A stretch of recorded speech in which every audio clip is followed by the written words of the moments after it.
Selamat datang di SMA Negeri 36 Jakarta. Kami akan membawakan sebuah acara berita. Mari kita lihat. Selamat pagi pemirsa, masih dengan acara berita harian kita dengan saya Ivesya Dan saya Anissa Dayati membawakan berita politik Sekjen DPR untuk kepimpinan Dewan. Tidak hadirnya Sekjen DPR dengan Tuning Tiastuti di pemeriksaan Mahkamah Kehormatan Dewan soal kasus Triatram adalah hal yang wajar. Sebab Sekjen harus mendapat izin pimpinan sesuai aturan Undang-Undang MD3. Anggota MKD Junimar Girsang menyatakan, Sekjen DPR tidak mengantongi izin dari pimpinan. Padahal yang diperiksa MKD adalah Ketua DPR Setia Novanto dan Wakil Ketua DPR Fadlizon. Fahri menegaskan tidak ada larangan dari pimpinan, namun tetap saja sekretariat harus mengantongi izin terlebih dahulu karena berdasarkan aturan Undang-Undang MD3 baru, Sekjen DPR bertanggung jawab langsung ke pimpinan DPR. Berita selanjutnya akan dibawakan oleh Anissa Dayati.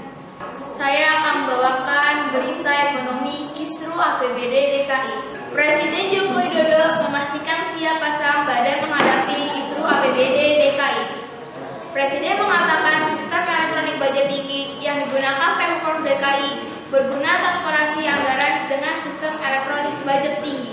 Maka pengadaan dalam APBD DKI dapat terpantau sehingga tidak ada anggaran aneh yang lolos dalam sistem. Kan ada prosesnya. Akan dinasionalkan nggak nih Pak? Ada prosesnya. Nanti akan diterapkan. Juga ada pembahasannya. Ini adalah membangun sistem supaya apa? Ada transparansi, ada keterbukaan. Juga kalau sistemnya itu betul-betul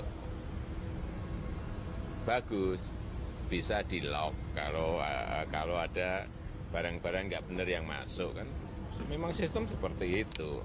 Secara nasional akan diterapkan nggak nih Pak? Saya mau tanya, bisa ngecek enggak 57.000 item kegiatan satu persatu. Saya pernah ngumpulin buku, tanya Pak Gubernur, buku saya khusus APBD saja mungkin kalau ditumpuk segini. Dari tahun berapa Pak? Ya setahun segitu. Artinya ngontrolnya sulit. Oleh sebab itu sistemlah yang mengontrol. Ya sekali lagi kalau tidak dengan sistem mengontrolnya, saya tanya bagaimana dengan buku segitu gedenya 57.000 item. Ya backup yang benar, udah jelas gitu. Masa juga saya ulang-ulang terus. Backup yang benar. Udah. Apanya? Penerapan sistem Ya tanya ke Pak Gubernur. Dulu memang ini kita siapkan, tapi memang selalu tidak berhasil dan ya alhamdulillah waktu dipegang Pak Gub bisa. Presiden menganggap DPRD yang benar atau segala macam, Mendagri semua gawat kita. Polisi semua nggak mau bergerak ya gawat. Nah kalau sekarang kan udah jelas, polisi udah nyatakan ada puluhan tersangka UPS kan. Dan dari DPRD memasukkan kepada kami 2015 UPS juga sama gitu tuh Pak, grupnya ini gitu loh. Jadi sudah ada garis merah, benang merah antara ini permainan pokir, ini namanya pokir, pokok-pokok pikiran. Jadi kalau kita bicara jujur, dari dulu DPRD itu nggak pernah membahas tuh nggak. Kalau kita ketemu tuh cuma formalitas saja, ketemu ngomong, makanya kita rekam kan sekarang kan. SKPD itu dia nggak pernah bahas perinci, nggak pernah dia. Yang penting porsinya dia masukin. Malah ada nama-nama ini punya siapa, ini pokirnya siapa. Kalau itu diketik dari. Berita selanjutnya akan dibawakan oleh Octavia Kayana Guna. Terima kasih Anissa.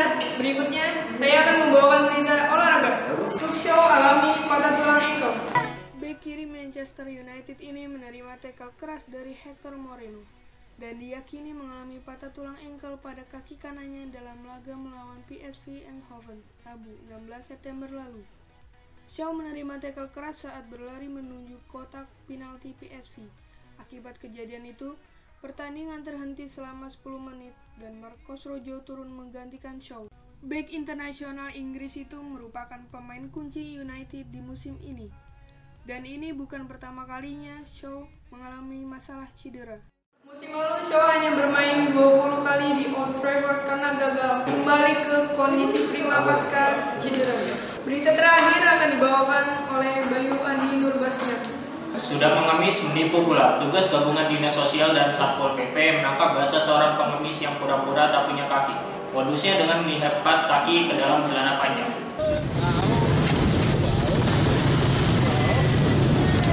Kedatangan petugas gabungan Dinas Sosial dan Pamong Praja membuat panik sejumlah gelandangan dan pengamen jalanan di persimpangan lampu merah Jalan Tritura, Medan, Sumatera Utara. Beberapa pengemis cacat tak berkutik dan pasrah diciduk petugas.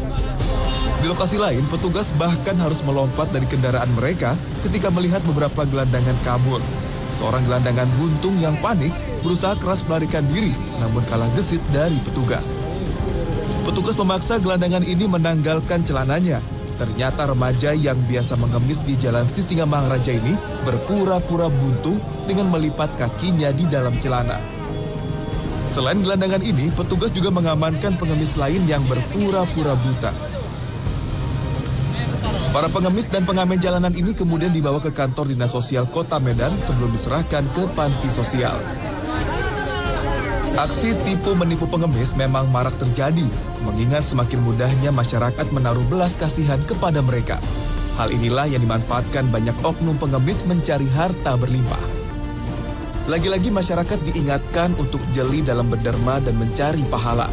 Jangan sampai uang yang kita berikan jatuh ke tangan penipu malas yang tidak ingin berusaha dan terlena dengan pekerjaan mudah, mengemis. Tim Liputan INI TV.